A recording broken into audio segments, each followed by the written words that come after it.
cuando el teléfono empezó a sonar. Años después, cuando varias de esas personas ya no estaban vivas, todos los registros coincidían en lo mismo. Cada una recibió la misma llamada, todos los días, exactamente a las 12 de la madrugada. La pregunta nunca fue quién llamaba. La verdadera pregunta era ¿por qué nadie debía contestar? La noche caía como una sábana pesada sobre la ciudad. No había viento, no había autos, no había perros. Solo edificios dormidos y ventanas oscuras. En algún lugar, un reloj avanzaba lentamente hacia la medianoche. La calma era tan absoluta que parecía artificial, como si el mundo estuviera conteniendo la respiración. Algo estaba a punto de ocurrir. Cuando el reloj marcaba las 12 en punto, el sonido irrumpía. Un timbre seco, metálico, antiguo. Un teléfono comenzaba a sonar en una casa cualquiera. No era un sonido moderno, no era digital. Era el sonido de algo viejo, insistente, que no debería seguir funcionando. La primera persona registrada vivía sola. Era el año 1997. No tenía enemigos, no tenía deudas, no tenía antecedentes. A las 12 de la madrugada, el teléfono sonó. No contestó. A la noche siguiente volvió a sonar. Y a la siguiente, siempre a la misma hora, siempre sin dejar rastro. Con el paso de las semanas, el patrón se volvió imposible de ignorar. La llamada no fallaba ni un solo día. No importaban tormentas, apagones o cambios de línea. El teléfono sonaba incluso cuando estaba desconectado, incluso cuando no había electricidad. El sonido dejó de ser sorpresa y se convirtió en amenaza. El cuerpo aprendió a anticiparlo. Minutos antes de la medianoche, el aire parecía más denso. El corazón se aceleraba. El miedo ya no era irracional, tenía horario fijo. Meses después, en otra ciudad, otra casa, otro teléfono comenzó a sonar exactamente igual. Misma hora, mismo timbre, misma insistencia. Personas que nunca se habían conocido empezaron a vivir la misma pesadilla sin saberlo. Archivos policiales, informes técnicos y notas internas comenzaron a acumularse. Ninguna línea de origen, ninguna señal, ninguna grabación posible. Era como si la llamada no viniera de ningún lugar conocido. En todos los casos apareció la misma anotación final, escrita a mano, repetida como una súplica. Nunca contestes. Nadie explicó por qué. Nadie dejó instrucciones. Solo miedo. Pero una noche, alguien no soportó más. El teléfono sonó como siempre, 12 en punto. La mano tembló, el silencio pesó demasiado, y por primera vez, alguien levantó el auricular. A la mañana siguiente, esa persona no respondió llamadas, no abrió la puerta, y nunca más volvió a ser vista. Pero el teléfono siguió sonando. Lo que ocurre cuando contestas. La llamada terminó en el mismo instante en que fue respondida. No hubo gritos, no hubo palabras, no hubo ruido. Solo un silencio antinatural, profundo, tan absoluto que parecía absorber el sonido del mundo. Ese silencio fue el verdadero comienzo. Nada parecía diferente al principio. La casa seguía intacta. Los objetos permanecían en su lugar. Pero algo había cambiado. No era visible. Era una sensación, como si el espacio ya no perteneciera del todo a quien lo habitaba. Exactamente a las 12:01, todos los relojes del lugar se detuvieron. No se rompieron, no se apagaron. Simplemente dejaron de avanzar, como si el tiempo hubiera decidido observar. Minutos después, apareció el sonido. Una respiración lenta, húmeda, demasiado cercana. No venía del teléfono, Venía del aire mismo, como si algo invisible estuviera aprendiendo a usar los pulmones de la casa. Las personas que contestaron comenzaron a perder el sueño, luego el hambre, luego la noción de día y noche. Sus cuerpos seguían funcionando, pero la mente parecía estar siendo ocupada lentamente por otra presencia. Entre los años 2001 y 2005, hospitales de distintas regiones archivaron casos similares: desorientación extrema, paranoia nocturna y una frase repetida en todos los informes clínicos: escucha el teléfono aunque no esté sonando.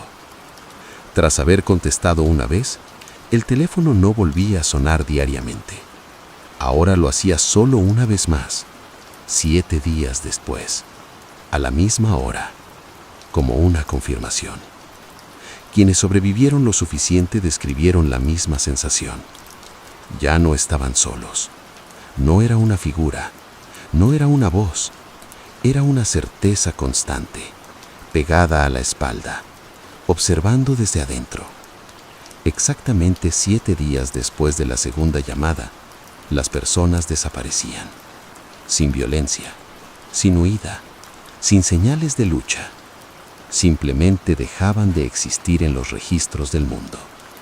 En cada lugar había un detalle común: el teléfono quedaba descolgado, y aunque nadie más viviera allí, seguía emitiendo un leve pulso eléctrico, como si estuviera esperando su próxima llamada. Entonces los investigadores comprendieron algo imposible. Las llamadas no elegían personas, elegían lugares. Los edificios que escuchan. No eran casas al azar, no eran números equivocados. Al superponer los registros, apareció un patrón inquietante. Las llamadas siempre regresaban a los mismos lugares, aunque pasaran años o incluso generaciones completas, como si los muros recordaran. El primer caso documentado no ocurrió en 1997, ocurrió en el año 1931, en un edificio construido sobre terreno recién urbanizado.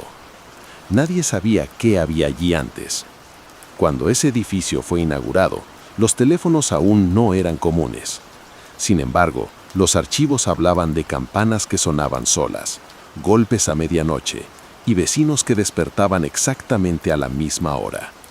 Todos los testimonios coincidían en la hora, medianoche exacta, como si ese punto del día fuera una puerta. Décadas después, el edificio fue remodelado. Nuevos cables, nuevas paredes, nuevos teléfonos. Pero el núcleo central nunca fue tocado. En 1964, el primer teléfono fue instalado. Esa misma noche, a las 12 en punto sonó. No había línea activa. Las investigaciones descartaron una hipótesis clave. La llamada no viajaba por cables. El edificio mismo era el emisor. Los planos antiguos revelaron lo que había antes: un lugar de aislamiento. Personas que no podían dormir, personas que escuchaban cosas. Nunca fue sellado, solo fue cubierto. El sonido no desapareció, aprendió a adaptarse. Y lo peor, estaba por repetirse en otros países. Lo que duerme bajo tierra. Todos los edificios marcados compartían sótanos clausurados, niveles que no figuraban en planos, espacios prohibidos. Cada excavación fue detenida por accidentes ocurridos cerca de medianoche. Obreros que decían escuchar un timbre bajo tierra. Documentos antiguos hablaban de zonas de vigilia forzada, lugares donde se encerraba a quienes escuchaban el llamado. La advertencia se repetía: nunca responder después de la 12ª campanada. No era castigo, era contención.